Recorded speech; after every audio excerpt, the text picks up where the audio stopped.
All right. So if you guys are new and it doesn't make sense, it's okay. It takes time to learn this stuff. So I'll start from the very beginning. So you guys are getting a list, right, from either OA beans or OA deals.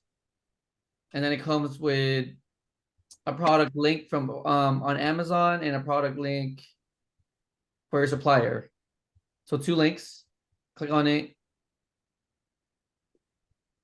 It looks like this.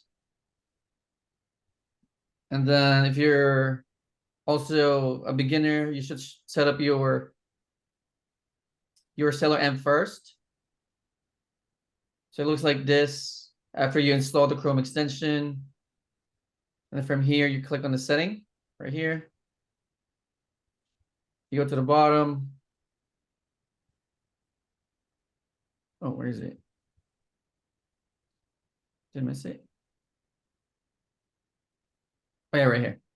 And then on the additional cost, I would put $2.20 under prep fee because we're paying about $1.20 for our prep center and about $1 per unit to ship products from the prep center to Amazon, right? And then your miscellaneous fee would cover taxes. So I put 10% to keep it generic.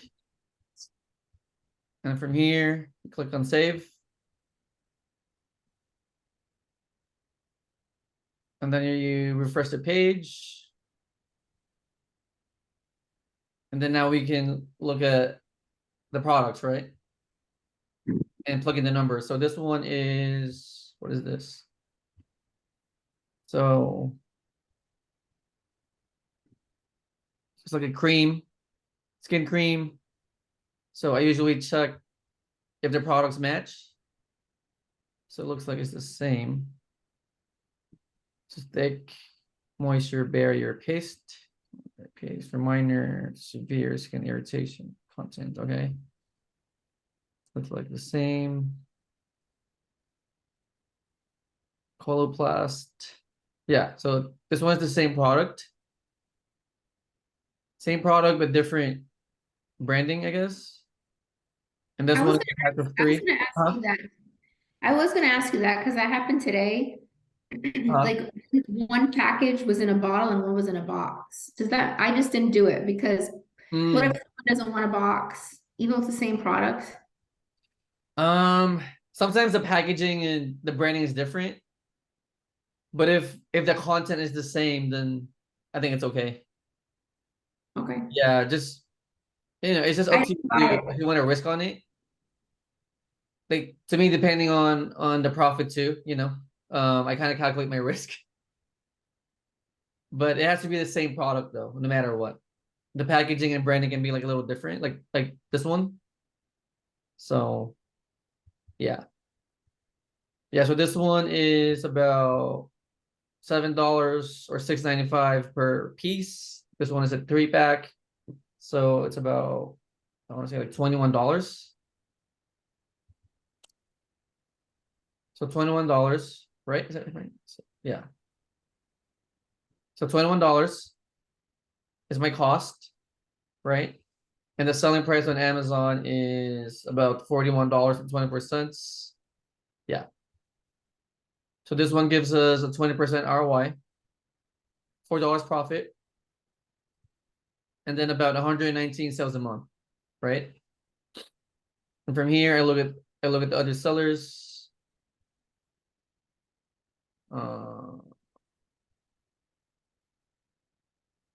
So this one is pretty good, I would say. There's 3 other FBA sellers with very decent inventory. Yeah. So 119 sales. Yeah. So one question I did have about that that I haven't made clear yet. So when you have so many FBA sellers, and I know you count all their inventory together, right, to see if it makes sense. Do they rotate it like one by one, or do they? And how do they rotate it? right. So it's usually like rotated like fairly. So like 111, 111. Okay, that's what I thought, but I Yeah. wasn't sure. Okay. Yeah. Ideally, yes. That's how like No one really knows how it rotates, but it's pretty fair as long as your price close to the buy Right. price. Yeah, Okay. Okay, thank you. yeah. So this one looks like a good product. And then I look at Keepa. So this one has been stable as far as price. You guys see it? The pink line Mm-hmm. for the past 3 months. Pretty stable. And then sometimes I go wider and go for the year. I mean, this one is very stable as far as price. So this one is good.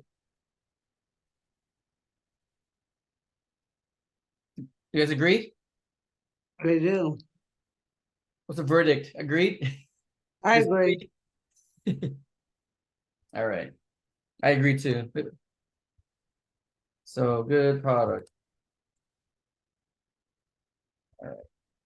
Next.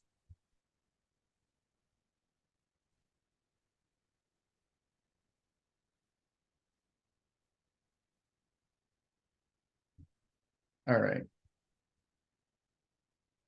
So again, I would check the products if they match. So I usually look at the photos, I look at the title. Let's see, Sam Garvin.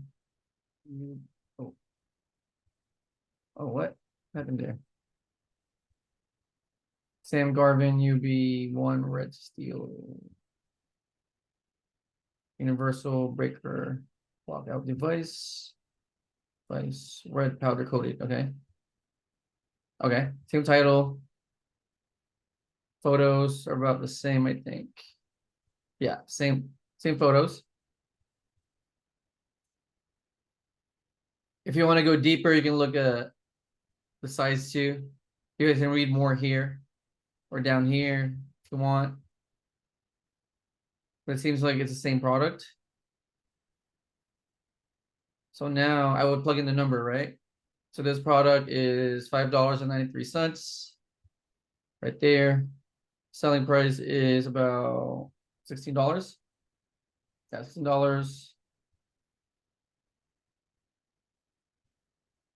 So it gives us a 36% ROI, $2 profit, and 40 sales a month, which is kind of low.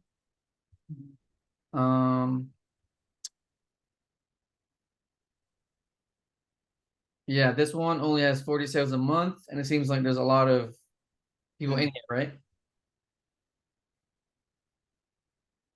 Do you guys agree? Yeah, I agree.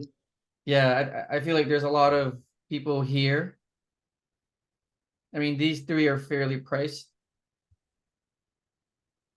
Sold out of product though. Yeah, this one has 100, this one has 43, this one has 1. So, I mean, unless you're willing to sit on it, you can. I don't think it's enough profit though. Yeah, I agree. So this one has a 36% ROI, which is on the higher side, right? But as far as profit, this one only gives us like $2. So this one is a personal choice. This one looks like you're gonna have to sit on it. So if you're willing to like sit on it and wait to make $2, per sale, you can.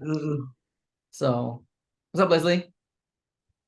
Hi, I just wanted to ask you again. So I know your rule is like you like 30% is what you tell yourself. But like so whenever I do this, I look and I'm like $2. So two times I'm always like, I'll make $20, Yeah. right? Is that Yeah. it? Is that really all we're gonna make is $20? Yep. Yeah. Yeah. Okay. Because I'm Yeah. like, I wouldn't do it because I don't know, but Right. 30% thing, but I'm just like, why are you stuck with a 30? Why do you like that? I know you said if you have like 1,000 products, a Right. 30 It's because or with a percentage, I can track I can scale it using my spend, right? So if I'm going for 30% ROI, right? If I buy $10,000 worth of products in 1 month, I can predict that I'm gonna make at least 3,000 in profit. oh, I see. It's just Okay. easier to track it when I'm buying products versus like, oh, I'm gonna make $2 here, $1 here, $5 here. You know what I mean? So I'm Yeah. scaling